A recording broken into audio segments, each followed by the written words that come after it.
Before we begin, if you believe in compassion, humanity, and the power of small acts to change lives, then please support love and kindness stories by liking this video, subscribing to our channel, and sharing it with others. Your support keeps these powerful stories alive and helps them reach hearts all around the world. It was a bitterly cold night, the kind of night where the city's neon lights seemed dimmer, where the hum of passing cars on wet asphalt echoed like distant thunder, and where loneliness clung tighter than the chill in the air. On a forgotten corner of a rundown street, beneath the flickering sign of a diner that had long since closed, a young boy sat curled up against the wall. His name was Liam Carter, just 17, but the world had made him feel decades older. His clothes were torn, his shoes falling apart, and the thin blanket he held was no match for the winter wind. Hunger gnawed at him, but more than food, he longed for warmth, for belonging, for the feeling that he wasn't invisible. That night, as Liam huddled in the shadows, he heard the distant roar of a motorcycle. The sound grew louder until the headlight cut through the mist and rain. A man on a massive black Harley slowed to a stop beneath the Chicago underpass, the bike sputtering before it finally gave out. Liam watched cautiously as the man climbed off, his vest heavy with patches, his arms covered in ink, his face tired and worn. The underpass was cold and damp, water dripping from the cracks above, the roar of traffic overhead drowning everything else. The rider cursed under his breath, clearly frustrated, and leaned against his bike, clutching his leg in pain. Liam hesitated. Strangers meant risk. Bikers meant danger. But then he remembered the words his late mother used to tell him. If you can help, even when you have nothing, you're richer than those who have everything but a cold heart. Against his fear, Liam stepped out of the shadows. He walked closer, his breath fogging in the cold air. "Do you need help?" he asked softly, voice trembling.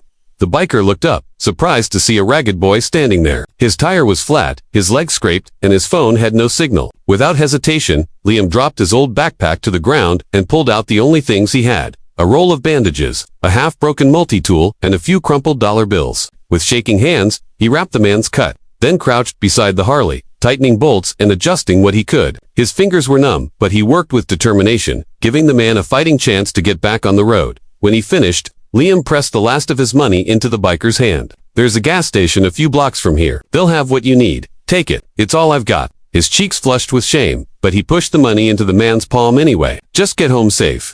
Before the biker could respond, Liam slipped back into the shadows beneath the Chicago underpass, curling up under his thin blanket. He didn't want anything in return. Helping others was the only way he kept his mother's memory alive. That night, he fell asleep, cold and hungry, the sound of engines above echoing like lullabies. His body aching, but his heart quietly warm. The next morning, Liam woke not to dripping water or roaring cars, but to something far deeper, the thunder of engines filling the underpass. One after another, the rumbling grew louder until the ground itself seemed to shake. Startled, he jumped to his feet, clutching his blanket tightly. Then he saw them, rolling into the block.